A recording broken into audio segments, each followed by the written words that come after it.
reclamos y tramitación de la negociación colectiva de trabajo. La ponente del día de hoy es la doctora Katy Caballero Sega, abogada por la Universidad Nacional Mayor de San Marcos, magíster en Relaciones Laborales por la PUC, máster en Gobernanza Global y Derechos Humanos por la Universidad Castilla-La Mancha en España, y está doctorando en la Universidad de Salamanca, también en España.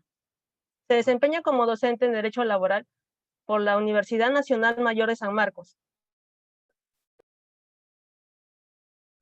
y es vocal alterna de la primera sala del Tribunal de Fiscalización Laboral.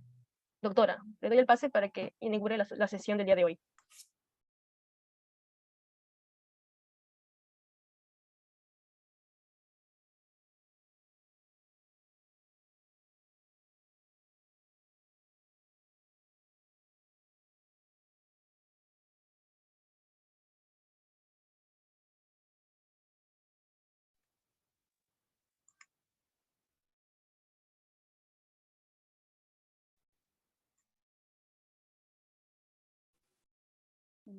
Ya, gracias. Buenas tardes con todos. Como ya señalé, como ya se indicó, mi nombre es Katy Caballero. En esta oportunidad voy a desarrollar el tema relativo a la tramitación de la negociación colectiva. Entonces, bueno, y aparte de eso, quería agradecer a los chicos que me han invitado a dar esta exposición el día de hoy. Bien, entonces, el tema es el siguiente, ¿ya? Es el trámite del procedimiento de negociación colectiva. Entonces yo voy a desarrollar esta parte empezando directamente por el procedimiento. Pero antes de hablar del procedimiento, voy a compartir pantalla primero.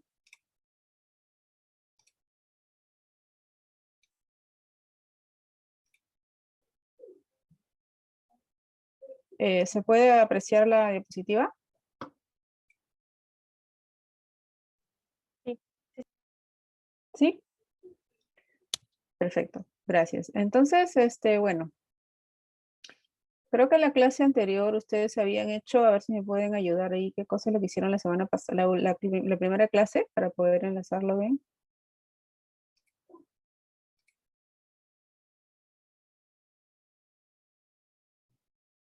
Fátima, ¿me puedes decir qué hizo la anterior ponente para poder, la anterior ponente del curso de colectivo? Me tocó Fátima, Derecho Sindical, Constitución y Estatuto de Organización Sindical. ¿Me escucha?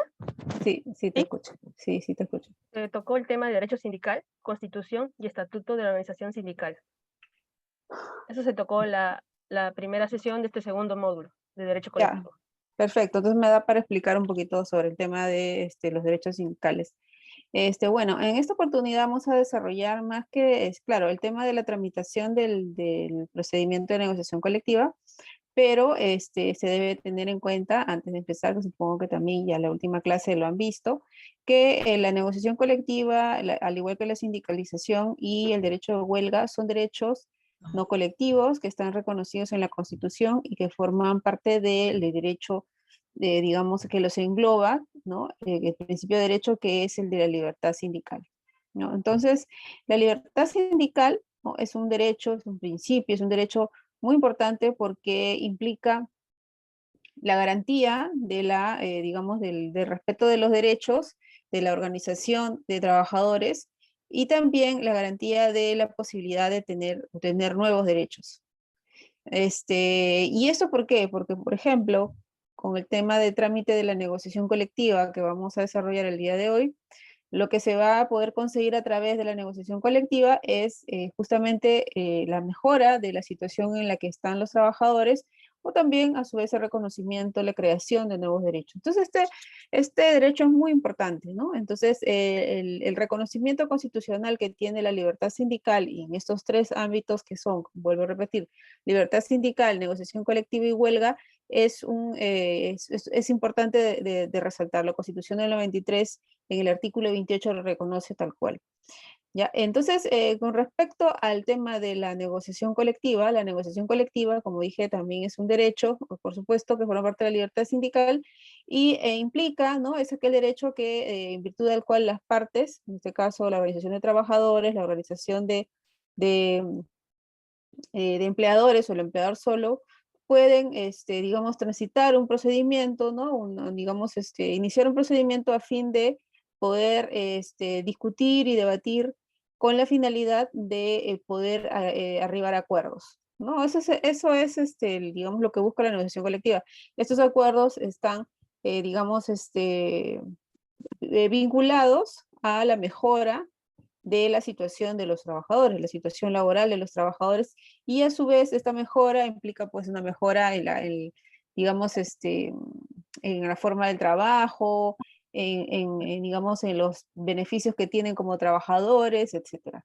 Entonces, no solo implica el hecho de mejora de la situación, digamos, actual de los trabajadores respecto a los derechos vigentes, sino también implica la posibilidad de crear nuevos derechos, fijar nuevas condiciones de trabajo, ¿no? Entonces esto le da una fuerza muy importante a el derecho, o el ejercicio en todo caso de la negociación colectiva. Nuestro país ha suscrito convenios internacionales con la Organización Internacional del Trabajo referidos a los derechos de la libertad sindical. Estamos hablando del convenio 87 y el convenio 98 y el convenio 151. Entonces, estos convenios tienen naturaleza, ¿no? Calidad de tratados internacionales, con lo cual nuestras normas, digamos, de desarrollo constitucional, la misma Constitución debe interpretarse, digamos, de manera alineada con respecto a estos convenios internacionales, en este caso convenios internacionales de trabajo. Entonces, eso quería señalarlo previamente. Y bueno, como dije, el derecho a la negociación colectiva implica pues a que, la posibilidad de que las partes puedan arribar a acuerdos sobre la mejora de las condiciones de trabajo, ¿no? En fin, las posibilidades son infinitas en realidad de lo que se puede acordar a través de la negociación colectiva. ¿Por qué? Porque nace justamente de un acuerdo, ¿no? Entonces, sin embargo, este tema, digamos, ahora lo que vamos a hacer es analizar, ¿no? O, digamos, comentarles cómo es que este derecho se ha ido o se va a desarrollar a través de, o sea, digamos, regulado en las normas de desarrollo constitucional. Estoy hablando, en el caso del sector privado, de la Ley de Relaciones Colectivas y su reglamento.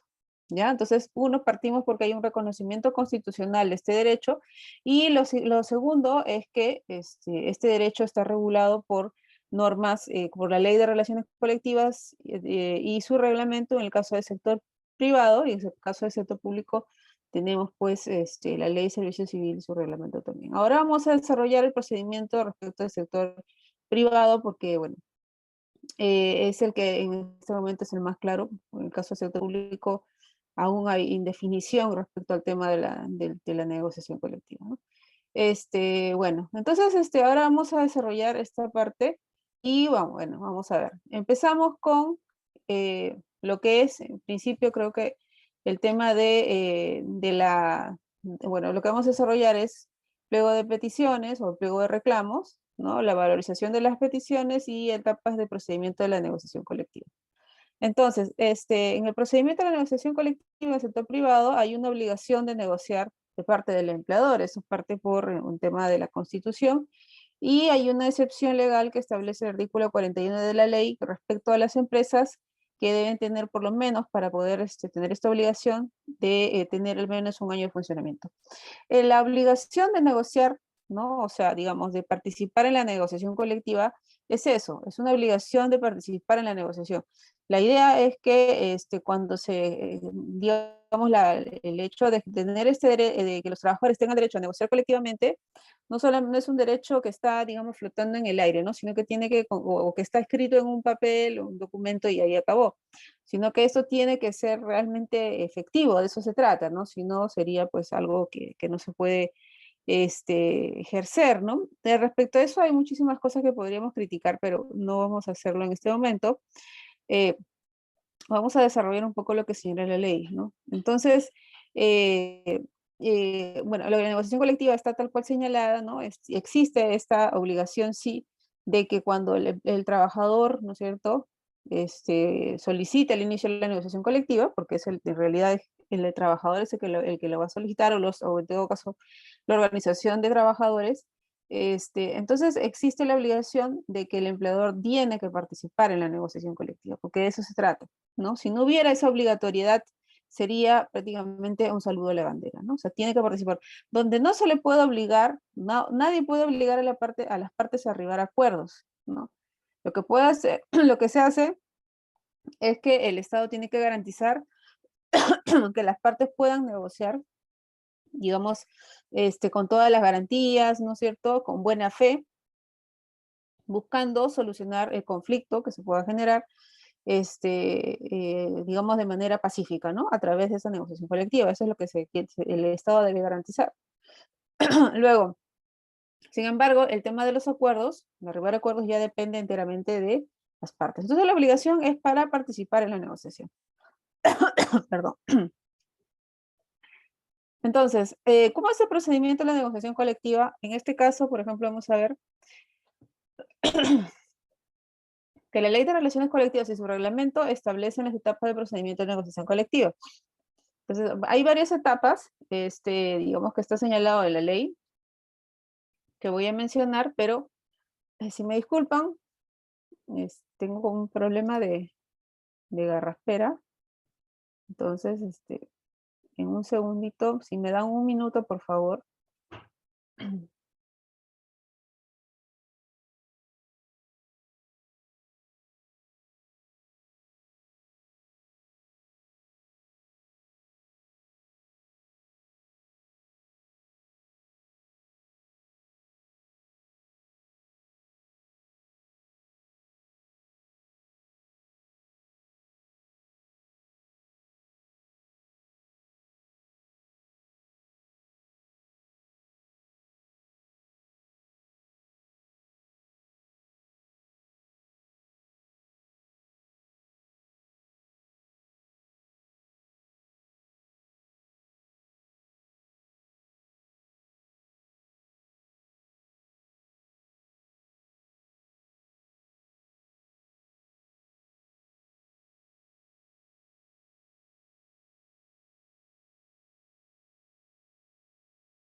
Bien, disculpen, continuamos. Entonces, les estaba diciendo el tema del procedimiento de la negociación colectiva.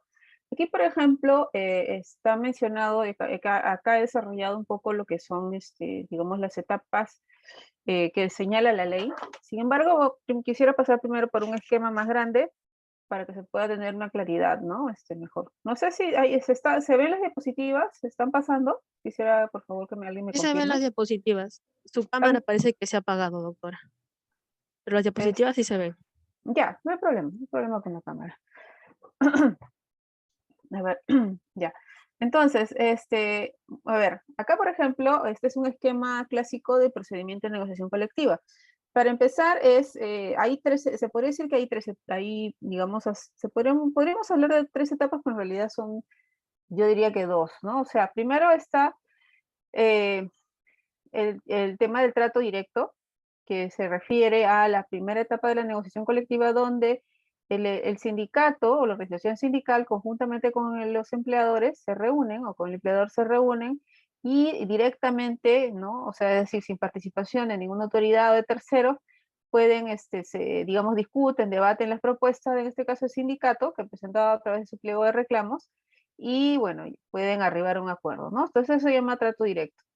Luego viene la otra etapa, que es cuando no llega a un acuerdo, la ley da la opción de que puedan, digamos, iniciar un procedimiento de conciliación. En un procedimiento de la conciliación ya no solamente participa los trabajadores y el empleador, ¿no? Sino participa el conciliador, que es un representante del Ministerio de Trabajo. El Ministerio de Trabajo acá se incorpora en el procedimiento, facilitando digamos, la actividad, con la presencia de uno de sus conciliadores que ellos tienen, ¿no? O sea, en esta parte el Ministerio de Trabajo participa para apoyar en la parte de la gestión de la conciliación.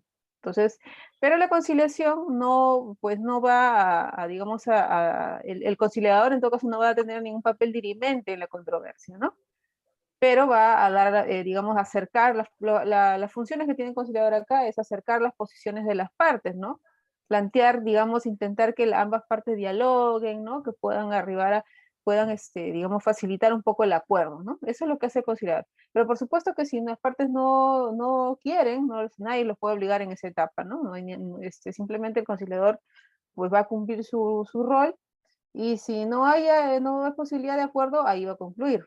Luego viene la otra etapa, que es el de acuerdo a ley, eh, que se da cuando, digamos, ha transcurrido todas estas situaciones de trato directo y donde no ha habido, digamos, ningún acuerdo, luego conciliación y nada, da la última opción, que es llegar, poder ir a arbitraje o a huelga, ¿no? Entonces, ambas opciones se dan de manera, digamos, o es una o es la otra, ¿no? Y en este punto, el arbitraje es un arbitraje que se denomina potestativo. Esto ya lo vamos a comentar más adelante, porque creo que he visto en el esquema que ustedes tienen una clase exclusiva para ver temas de resolución de conflictos, digamos, negociación colectiva, ¿no? Yo creo que van a ver el tema de arbitraje ahí. Bueno, entonces yo también podría hablar mucho del tema de arbitraje, pero voy a solamente mencionar, para centrarme en este punto, del procedimiento de negociación colectiva en general. Ya, entonces esto más o menos el esquema, digamos, más amplio sobre cómo es el procedimiento de la negociación colectiva. ¿Ya? Ahora, dentro de este punto, claro, antes del inicio de la negociación colectiva, es decir, antes de la presentación del trato directo, pues podríamos hablar de que hay una serie de cuestiones que se tienen que definir, ¿no? Entonces, incluso algunos lo van definiendo sobre la marcha, pero vamos a ver, hay que ver el tema del nivel de negociación colectiva que se va a tener, ¿no? O sea, el nivel que estamos hablando, el nivel de empresa, nivel de rama de actividad, ¿no? Eso lo tienen que determinar, en este caso, por ejemplo, las organizaciones sindicales, ¿no? Tendría que determinar, en el caso de nuestro país, el nivel más utilizado es el nivel de empresa. La gran mayoría de negociaciones colectivas se hacen a nivel de empresa, ¿no? Es decir, si estoy en una empresa, qué sé yo, X, ahí estamos en un sistema, como ya sabemos, de una estructura digamos, de pluralidad sindical, es decir, que dentro de un mismo ámbito, en este caso de la empresa, pueden coexistir diversos sindicatos, ¿no? Entonces, puede darse esa situación, ¿no? O sea, en un mismo ámbito, en este caso, por ejemplo, de empresa, que es lo más usual en nuestro país, pueden haber varios sindicatos coexistiendo, ¿no? Entonces, a eso nos referimos cuando hablamos de ámbito. Entonces, en este caso también hablamos de nivel, también nos estamos refiriendo a lo mismo, o sea, ¿a qué nivel van a negociar? Va a ser, en este caso, si es un sindicato de empresa, la negociación va a ser a ese nivel, al nivel de la empresa. ¿Ya? Entonces, luego está el tema de la asignación de las partes. ¿Cuándo nos referimos cuando hablamos de asignación de las partes? Los sindicatos, normalmente cuando negocian, tienen la obligación, por supuesto, de elegir una comisión negociadora. La comisión negociadora la elige el sindicato, pueden hacerlo, ellos determinan, ya sabemos que las organizaciones sindicales tienen un derecho, pues, de poder autorregularse, ¿no? Entonces, el documento, digamos, el instrumento normativo de los sindicatos es el estatuto. Ahí normalmente puede estar señalado quiénes o cómo se van a elegir a los miembros de la comisión negociadora. Los miembros de la comisión negociadora pueden ser,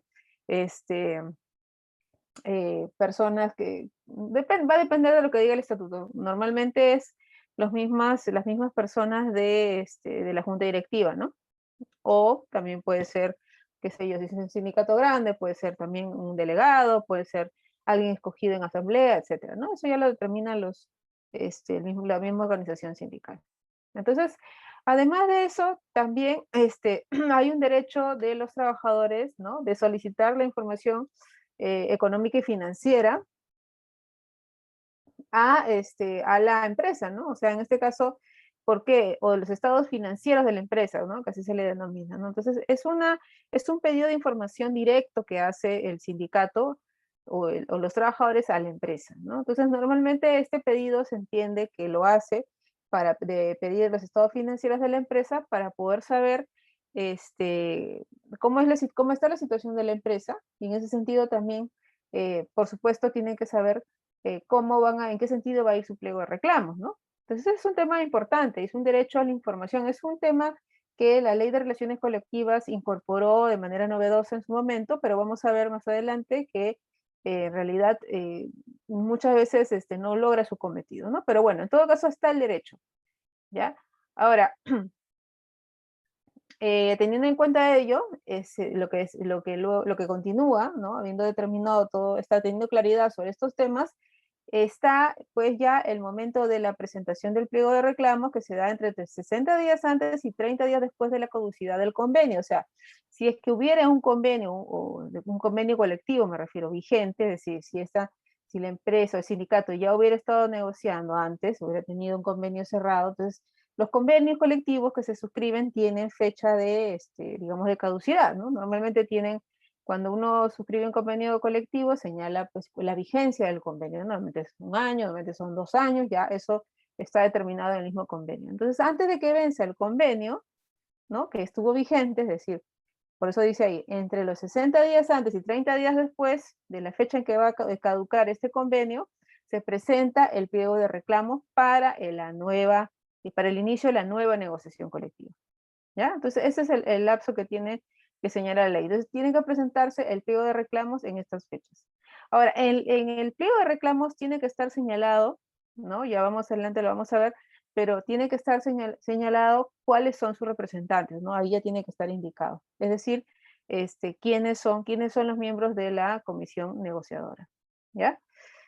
Luego de esto se da, ya pues ellos lo presentan y en este caso, por ejemplo, la empresa está obligada a recibir el pliego de reclamos, ¿ya? Y luego de esto tenemos ya cuando se inicia el trámite de la negociación colectiva, está el tema de la valorización de peticiones, que tiene que ver en realidad con el dictamen económico y financiero que elabora el Ministerio de Trabajo, que ya no es pedido de información, porque a veces se confunde con pedido de información, sino es ya un instrumento, digamos, técnico que elabora el Ministerio de Trabajo a pedido de las partes, o digamos, o a veces de oficio, pero en realidad siempre es a pedido de las partes, en este caso generalmente del sindicato, donde se analiza la situación económica de la empresa, ¿no? Entonces, el Ministerio de Trabajo es la autoridad administrativa de trabajo, es una entidad, pues un ente, digamos, autónomo, y entonces ellos piden información a la empresa, bueno, o antes se iban a la empresa a buscar información para poder establecer cuál era la situación económica, y de acuerdo a ello,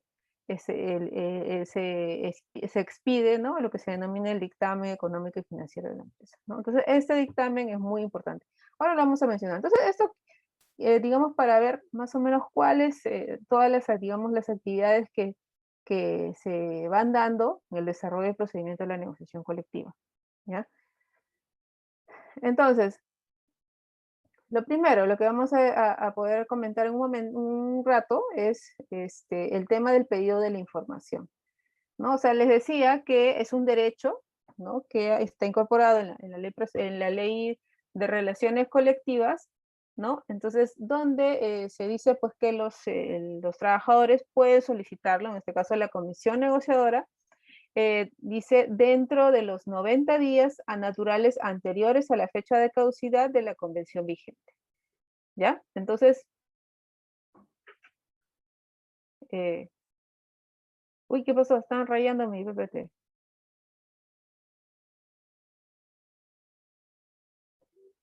¿Todo bien? ¿O hay Por algún favor, se problema? les pide respeto. Creo que hay un problema con algún participante. Por favor, a ver si lo Ay, ay, identificamos para expulsarlo de la sala. un troll. Ya, bueno, entonces yo continúo, ¿ya? Entonces, bueno, está el pedido de la información y está el plazo que está señalado de 90 días anteriores para poderlo solicitar.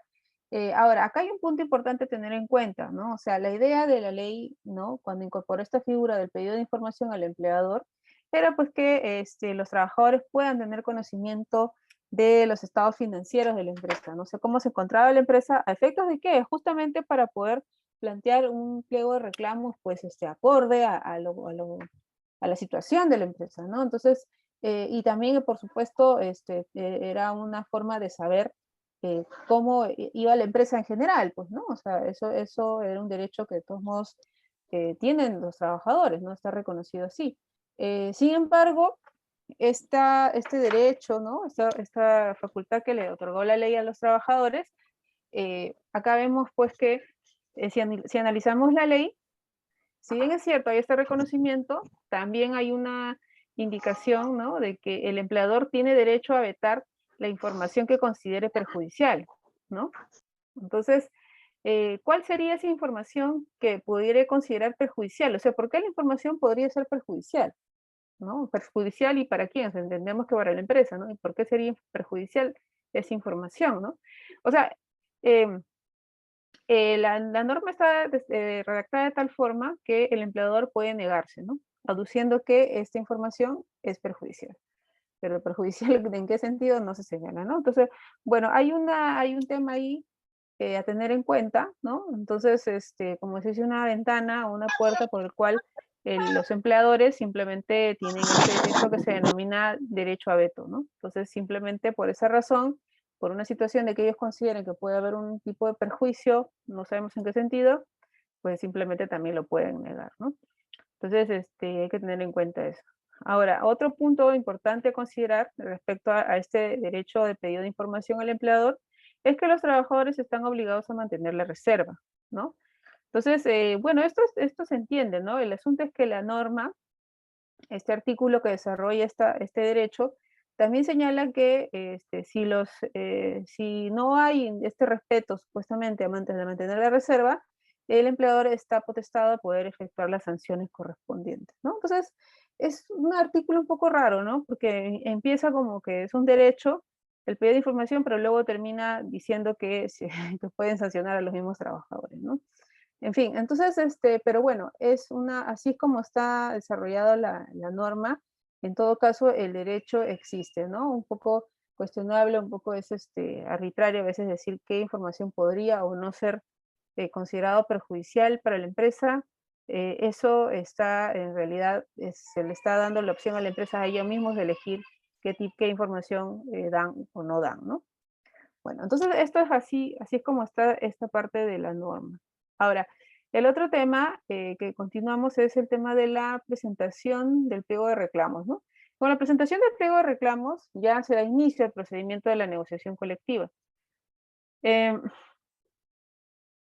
por ejemplo, ya, entre los 60 días antes y los 30 días después del procedimiento al vencimiento del pliego de reclamos, ¿no? Es cuando se da esta oportunidad de la presentación del pliego de reclamos. Y entra en vigencia, ¿no? Desde el día siguiente de la caducidad del convenio anterior, salvo disposiciones distintas incluidas en el convenio, ¿no? O sea, ¿qué quiere decir? Por ejemplo, yo presento, ahí está dando un plazo para la oportunidad de la presentación del pliego de reclamos.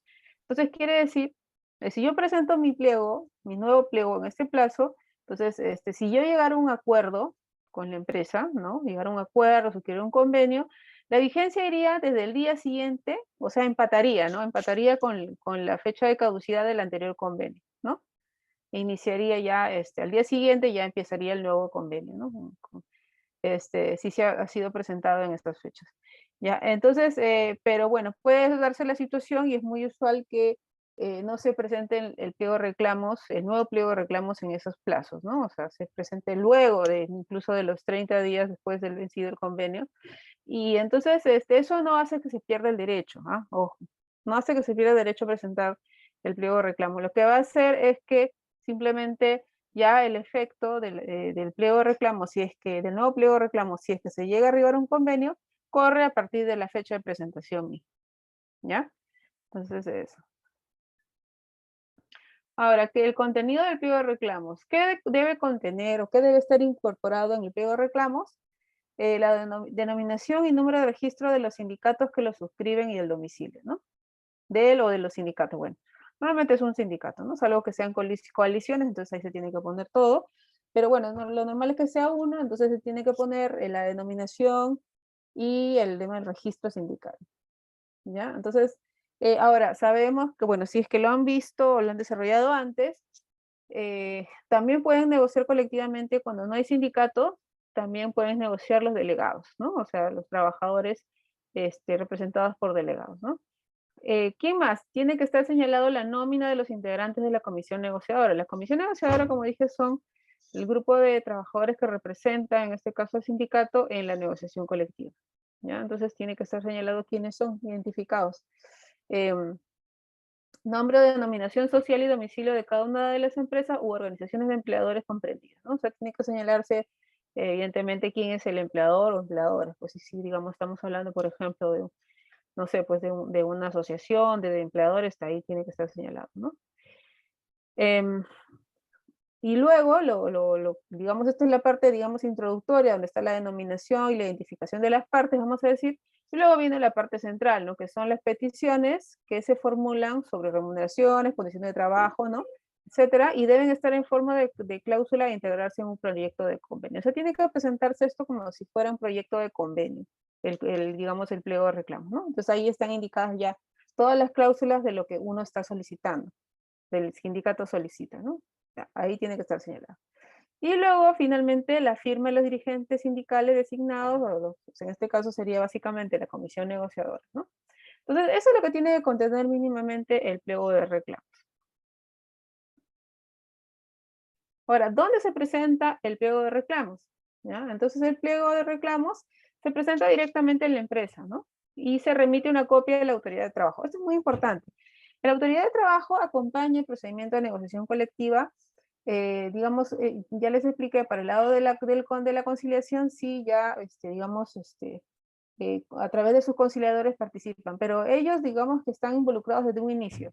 Y hay una obligación legal a copiar o a enviarles una copia de los actuados, de todo lo que se desarrolla en la negociación colectiva, porque ellos aperturan expediente de negociación colectiva. De cada una de las negociaciones colectivas se apertura un expediente y se registra y se archiva, ¿ya? Entonces, en base a eso, como a veces de repente algunos de ustedes han visto, en el Ministerio de Trabajo hay estadística bastante sobre pliegos de reclamos, sobre negociaciones colectivas, sobre todo lo que tenga que ver con el tema de trabajo. Ya, entonces la negociación colectiva es uno de esos temas, ¿no?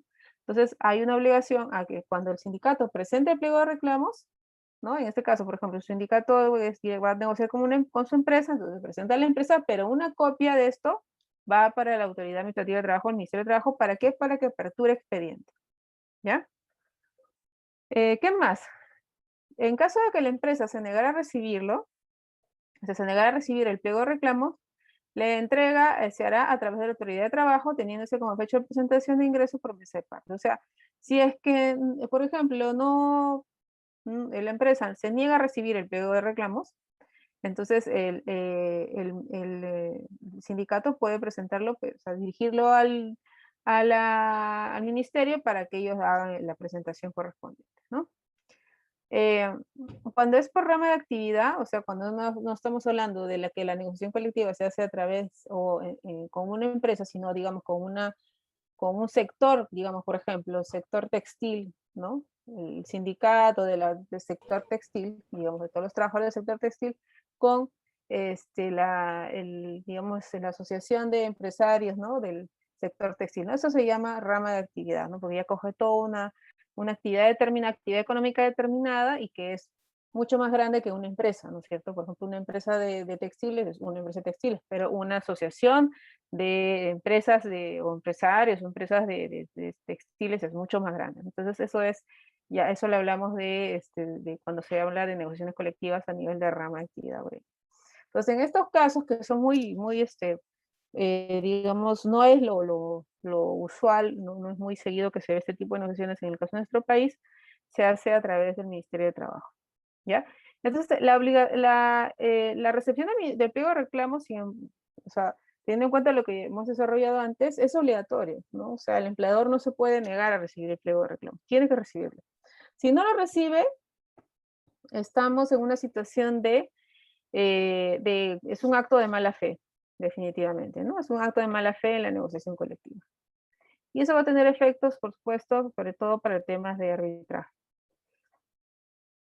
Ahora, los plazos. La negociación colectiva en realidad se desarrolla en los plazos que establezcan las partes. O sea, para esta parte de la negociación colectiva no hay un plazo en específico.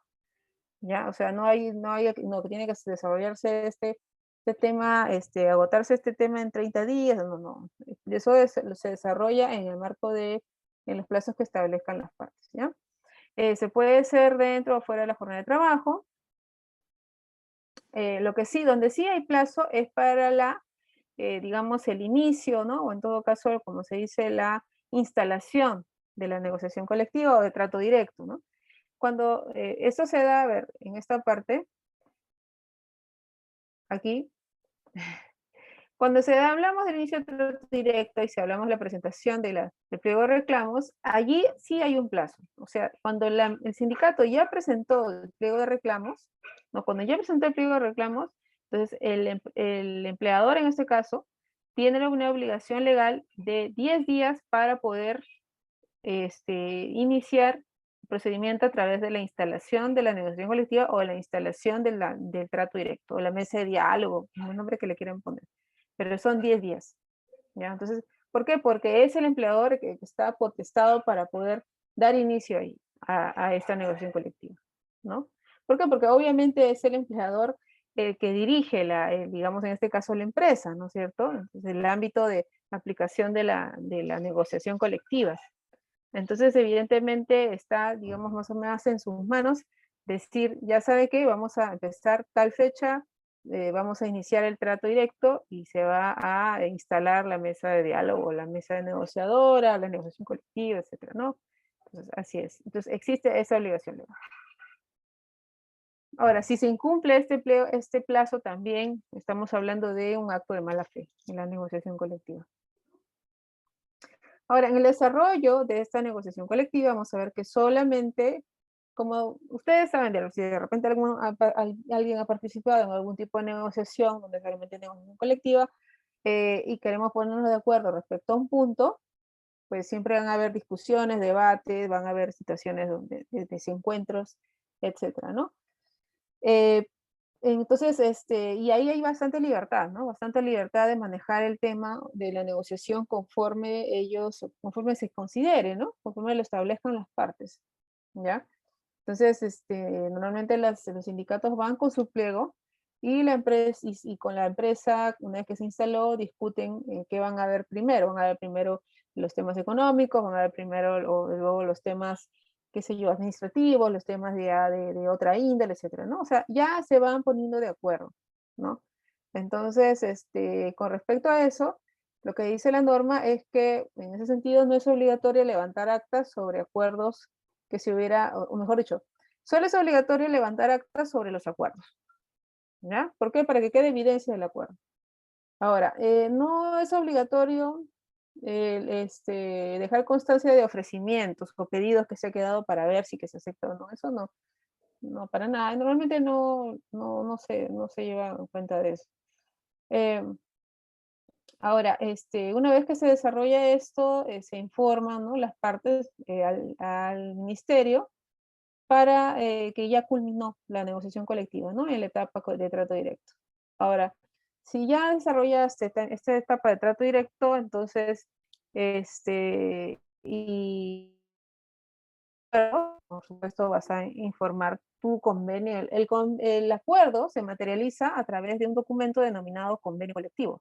En este convenio colectivo se van a incorporar pues todas aquellas cláusulas que han sido materia de acuerdo de las partes, ¿no? Y en la forma y en el del modo que ellos se hayan acordado. Esto es el colectivo. Entonces, cuando hay un acuerdo, llega a este punto y hay un acuerdo, entonces este convenio colectivo suscrito es remitido también una copia al Ministerio de Trabajo para el archivo correspondiente. Ahora, si no se ha arribado a un acuerdo, las partes pueden, en este caso, solicitar que continúe el procedimiento de negociación colectiva a través del procedimiento de conciliación. ¿No? Lo pueden solicitar. ¿Ya? Entonces, y esto se solicita al Ministerio de Trabajo. ¿Por qué? Porque como dije, el Ministerio de Trabajo es el que va como digamos, proveer de los conciliadores, ¿no? Entonces, ellos son los que van a dar fe de la situación, van a tomar nota de los acuerdos o lo que no se acuerde, en fin, va a levantar las actas correspondientes.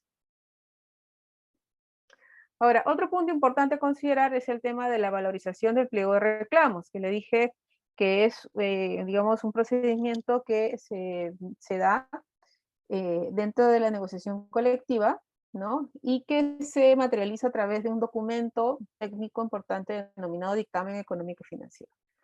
Entonces, durante el procedimiento, o a petición de las partes o de oficio al Ministerio de Trabajo, se practicará la valorización del pliego de reclamos.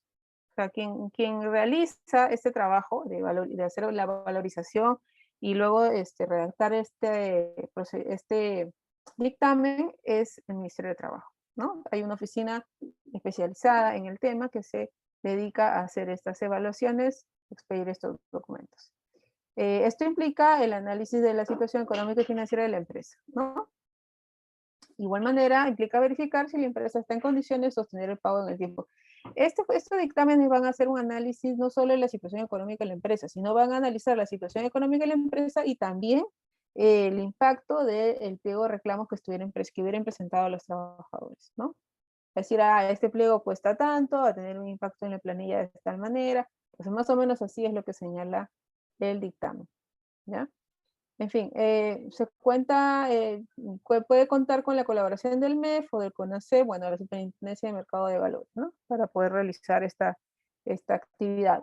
Pero generalmente, o sea, lo que normalmente hace el Ministerio de Trabajo para poder realizar este dictamen es pedir la información directamente a la empresa, ¿no? Que pide la información directamente a la empresa, que le facilite la documentación respecto a su situación económica y etcétera, ¿no? Entonces, ahora, en esta circunstancia hay empresas que lamentablemente no dan las facilidades al Ministerio de Trabajo, no brindan la información, ¿no?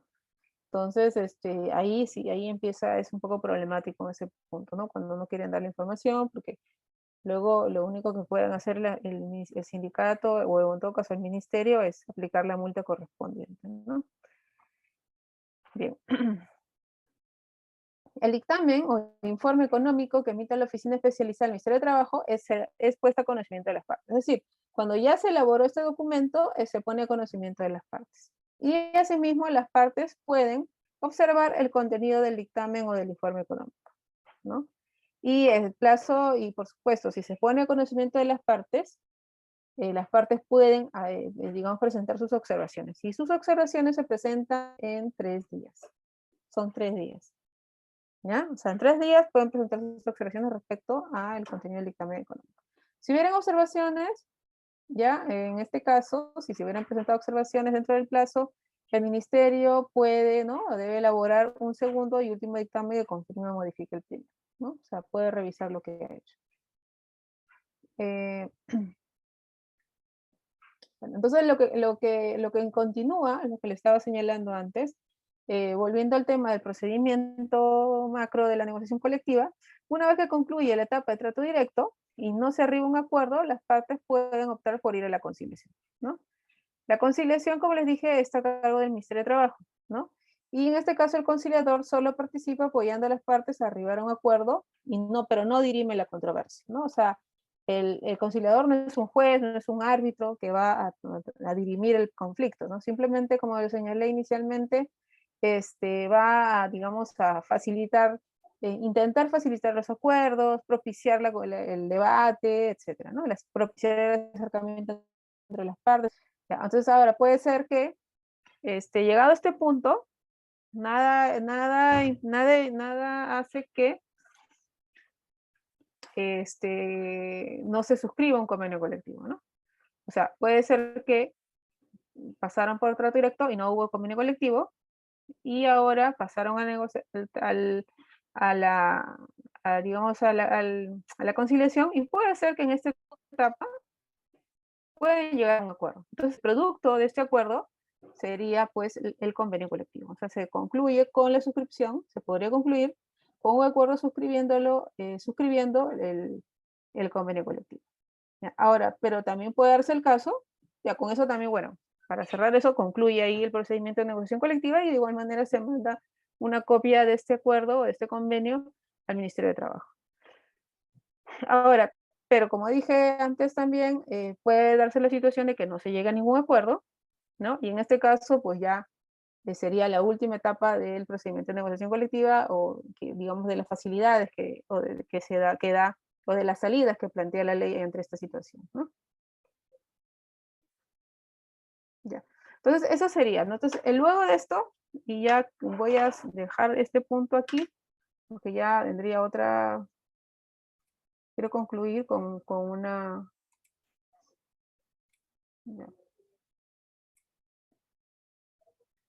Ya. Entonces, por ejemplo, les decía que si se desarrolla la conciliación normalmente, ¿no? Entonces está todo bien, puede ser que no haya acuerdo, ¿no? Entonces, o dije, ¿no? Se desarrolla la conciliación, ¿hay acuerdo? Hay convenio colectivo y se suscribe, punto. Pero eso puede ser que no haya acuerdo.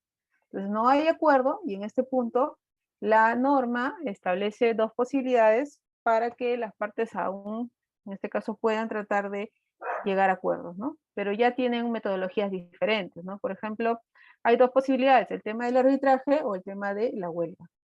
Acá en el caso del arbitraje, es un procedimiento que ya lo van a ver en la siguiente clase o una de las clases que sigue, me parece que he visto en el esquema, donde ya la resolución se da a través de, o la solución de este conflicto se da con la participación de un árbitro o un tribunal arbitral, ¿no?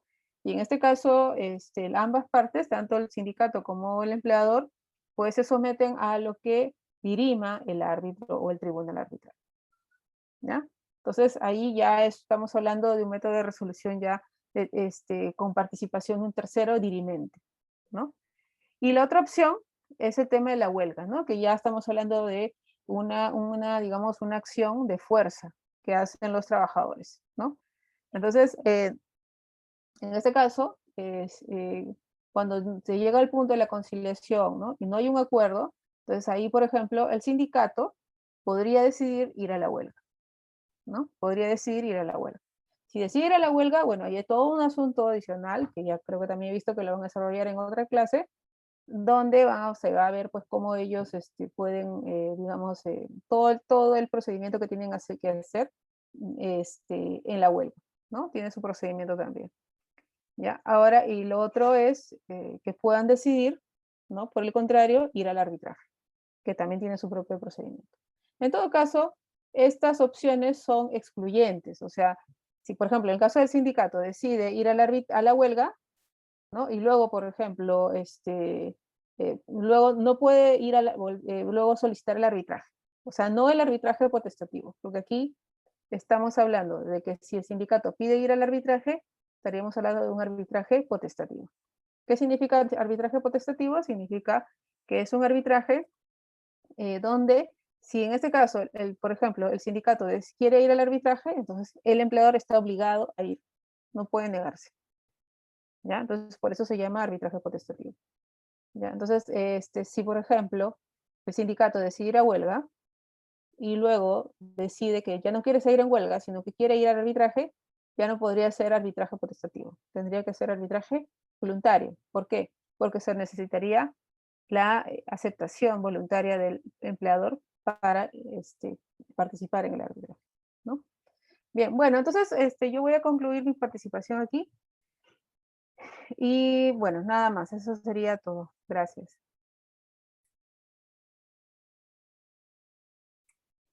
Doctora, se le agradece por su ponencia. Ha sido enriquecedora para nosotros y de parte de Yuxta Leyen y el Instituto de Comunicación Jurídica se le agradece. Aquí tenemos una pregunta. ¿Sí, doctora? ¿Me escucha? Sí, sí, te escucho. Ok, la pregunta viene de Lisbeth Marilyn Areche. Dice, a efectos de seguridad jurídica, ¿cómo podría comunicar al empleador el pliego de reclamo, ya que la norma no señala cómo hacerlo? Esa es su pregunta. Bueno, en la comunicación del pliego de reclamos se hace normalmente a través de los conductos no regulares por los cuales el empleador recibe su documentación o su información, ¿no? O sea, si estamos hablando de una empresa, lo normal es que se ingrese a través, por ejemplo, de mesa de partes. Ahora, cuando no hay aceptación de parte del empleador, ¿no? Ahí el problema, y es algo en realidad bastante que se puede presentar. La ley, como dije, señor, da la opción de que sea a través del Ministerio de Trabajo que se haga de manera intermediaria, que se haga la presentación del pliego. Esto es correcto, pero también puede generar mucha demora, ¿no? Porque hay muchas cosas que tiene que hacer el Ministerio de Trabajo. Entonces, lo que algunos sindicatos hacen, por ejemplo, es presentar el documento que no quería ser recibido por el empleador a través de a través de conducto notarial.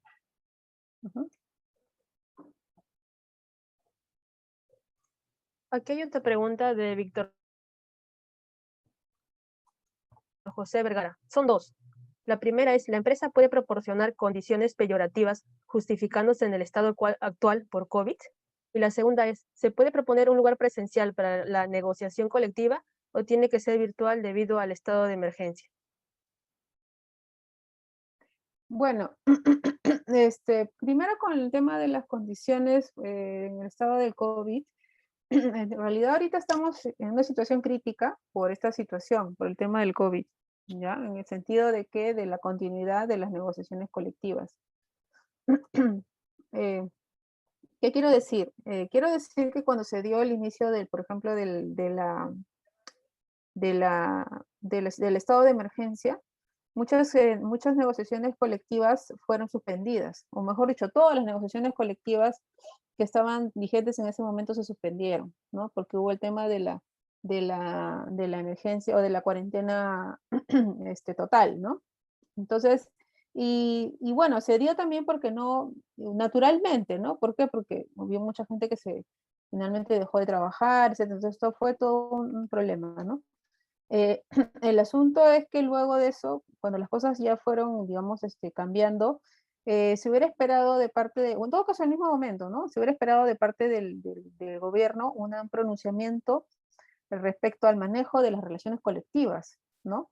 Porque en general todo se suspendió cuando no había claridad si tenía que suspenderse o no, ¿no? O sea, porque luego ya, digamos, las cosas se han retomado de manera virtual, pero ha habido mucho tiempo donde todo ha estado, digamos, de cierta manera hasta abandonado, porque nadie sabía qué iba a pasar, si es que se continuaba o no se continuaba, si es que se iba a adecuar de una manera o de otra, no se sabía. No había ninguna indicación al respecto. Entonces ahora mismo, luego, o en todo caso el año pasado, luego de un tiempo, salió una norma pero básicamente hablaba acerca de los trámites administrativos, ¿no? Dándole facilidad para que todos sean virtuales, ¿no? En el ámbito colectivo. Pero todo muy genérico, ¿no? O sea, de parte del gobierno no se ha visto ninguna acción concreta, positiva, digamos, en el marco de proteger la continuidad de las relaciones colectivas, ¿no? Todas las normas, o la gran mayoría de las normas que se han dado durante la emergencia, han sido dentro del ámbito individual, ¿no? O sea, de la suspensión perfecta, la licencia con goce de haber, etcétera, ¿no? Lo cual es correcto, o sea, en el sentido de que se haya, digamos, dado esa regulación, independientemente del contenido, pero también existe un ámbito colectivo que ha sido dejado de lado, ¿no? Entonces, lo real es que no ha habido un abandono ahí y lo concreto es que todas muchas de las negociaciones colectivas que estaban iniciadas se quedaron suspensas. Ahora, el problema es que ante la nueva situación, digamos, la reanudación de las actividades, digamos, a medio, medio a medias. Entonces, también no ha habido ninguna regulación adicional, ¿no? Y lo que encontramos es que definitivamente todo este tema de COVID golpea económicamente, ¿no? Estamos en una crisis económica, en realidad a nivel mundial y a nivel regional también, ¿no? Aunque supuestamente dice, lo que escuché la vez pasada es que estamos en una situación en nuestro país de recuperación económica, ¿no? Interesante, ¿no? Interesante escuchar eso, ¿no? No lo sentimos, ¿no? Pero es bonito escucharlo. Ojalá que se pudiera ir materializando. El asunto es que todo este tema impacta las negociaciones colectivas. ¿Por qué? Porque, como dije, la negociación colectiva, estamos hablando de cuestiones económicas. Entonces, como muchas empresas se han visto cerradas, se han visto reducido su capacidad o su aforo, entonces hay un impacto, definitivamente lo hay. Entonces, todo esto tiene un arrastre y la negociación colectiva también se va a reflejar, ¿ya? Entonces, eso no quiere decir, y eso quiero dejar en claro, que las negociaciones colectivas se hayan suspendido o deban suspenderse, o los derechos nacidos de convenios colectivos anteriores deban ser suspendidos o renegociados o anulados o revisados, ¿no? Eso no está en ninguna reglamentación, no está en ningún lado que se haya dado digamos, ese mandato, en absoluto.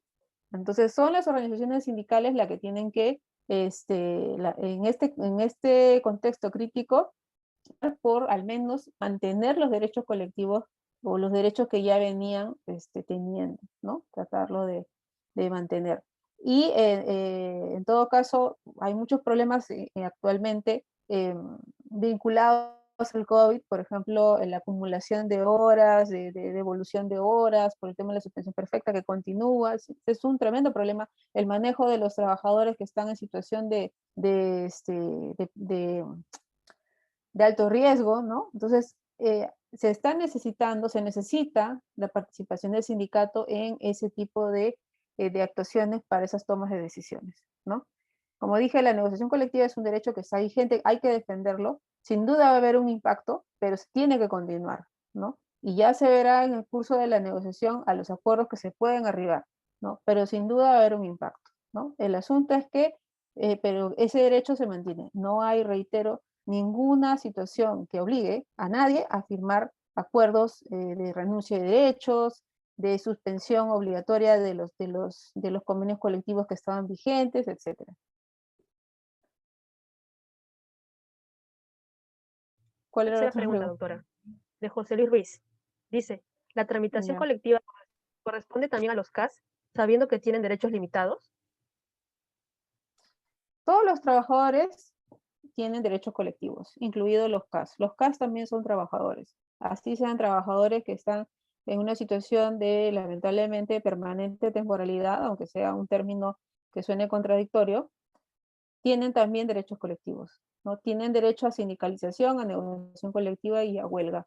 Pero, por supuesto, el hecho de la temporalidad hace que estén en una situación de mayor precariedad frente a otros trabajadores que, por ejemplo, puedan tener una contratación a plazo indeterminado. Y al igual que los casos en el sector público, en el sector privado también hay miles de trabajadores que están con contratos temporales que también tienen derechos, tienen todos estos derechos, pero el ejercicio se les hace complicado, ¿no? Por la situación digamos, de la temporalidad. Ujú. Hay una cuarta pregunta de Flor de María Ruiz Mujica. Dice, ¿la negociación con la empresa siempre debe ser de carácter colectivo o puede darse de manera individual, cuando el inconveniente con la empresa solo se afecta a una persona? Ahí termina su pregunta. Bueno, la negociación colectiva es eso, es una negociación colectiva, ¿no? Implica la participación de un sujeto vivo. En este caso es el sindicato o las organizaciones de mayor nivel, ¿no es cierto? O sea, federaciones, confederaciones. Pero en sí es un derecho que tiene, en general la libertad sindical es un derecho que se ejerce, que tiene doble titularidad, que tiene un ejercicio individual, pero a su vez es un ejercicio colectivo, ¿no? Pero si hablamos de negociación colectiva, específicamente estamos hablando de un ejercicio colectivo, ¿ya? Entonces, los problemas individuales que pueden haber pueden negociarse individualmente, ¿no? O pueden, digamos, intentar solucionarse de manera individual, pero eso no quiere decir que la organización sindical no pueda acoger y poder, digamos, incorporarlo en su plataforma o en su pliego, ¿no? O en el marco de simplemente de un apoyo sindical, también lo puedo hacer. Y es diferente cuando una persona individualmente va a intentar resolver o conversar con su jefe o con su empleador sobre un tema, a cuando va a la organización sindical en representó a defender su situación específica, ¿no? A pedir digamos, una reconsideración o lo que fuera, que tuviera que ir a fin de velar por su sindicalizado, ¿no? Su afiliado. Eso es parte de funciones de las organizaciones sindicales, ¿no? La defensa de los derechos de los trabajadores, de sus trabajadores que están afiliados. Entonces, en consecuencia, sí puede haber negociación individual, pero si es negociación individual tiene que ser entre el trabajador afectado y el empleador, ¿no? Pero a su vez, eso no quita que si este trabajador está afiliado a un sindicato, el sindicato no pueda intervenir, ¿no? De igual manera, porque es parte de sus funciones como organización sindical.